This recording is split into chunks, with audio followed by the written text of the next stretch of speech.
Magandang araw mga kaibigan, ako si Vade Cordova. At ako naman si Charles Balangge at welcome sa Lipad Palanyag. Sa ating unang episode, tatalakayin natin ang isang napakahalagang issue sa ating bansa, ang underemployment. Tama ka dyan, Vade.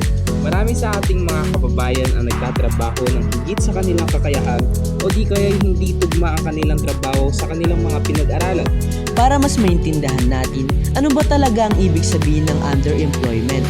Ang underemployment ay tumutukoy sa sitwasyon kung saan ang isang tao ay nagtatrabaho ng part-time o isa sa isang trabaho na hindi gumagamit ng kanilang buong potensyal at kakayahan. Tama. Ayon sa datos, libo-libong Pilipino ang kabilang sa underemployed at madalas ito'y nagdudulot ng hindi sapat na kita at kawalan ng kasiyahan sa trabaho. Kaya naman, mahalagang malaman natin kung ano ang mga epekto ng underemployment sa ating mga kababayan at sa ating ekonomiya. Una na rito ang epekto sa personal na aspeto. Ang isang underemployed na individual ay madalas nakararanas ng stress at kawalan ng motibasyon dahil sa hindi nila nagagamit ang kanilang buong potensyal. Dagdag pa dyan, may epekto rin ito sa kanilang financial stability. Dahil sa makababang kita, nahihirapan silang tugunan ang pang-araw-araw na pangangailangan at makapag-ipon para sa hinaharap. Sa pang-ekonomiyang aspeto naman, ang underemployment ay nagdudulot ng mababang productivity at economic growth. Dahil hindi nagagamit ng lubos ang kakayahan ng mga manggagawa, naapektuhan ang kabuuang output ng ekonomiya. Kaya't mahalaga na masolusyonan ang problema ito.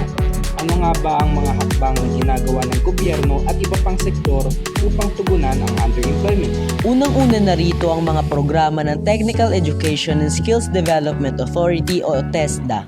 Correct.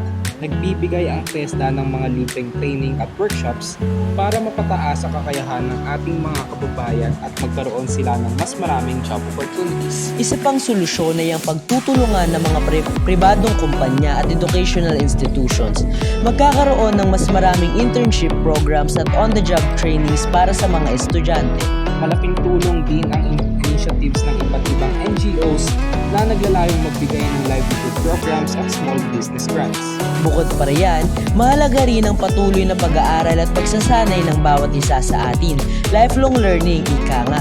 Agree. At sa bandang huli, kailangan natin ang pagkakaisa ng bawat sektor, gobyerno, pribadong kumpanya at mga individual upang tunay na malutas ang isyong ito. Maraming salamat sa pakikinig sa aming unang episode ng Lipad Palanyag. Abangan ang susunod na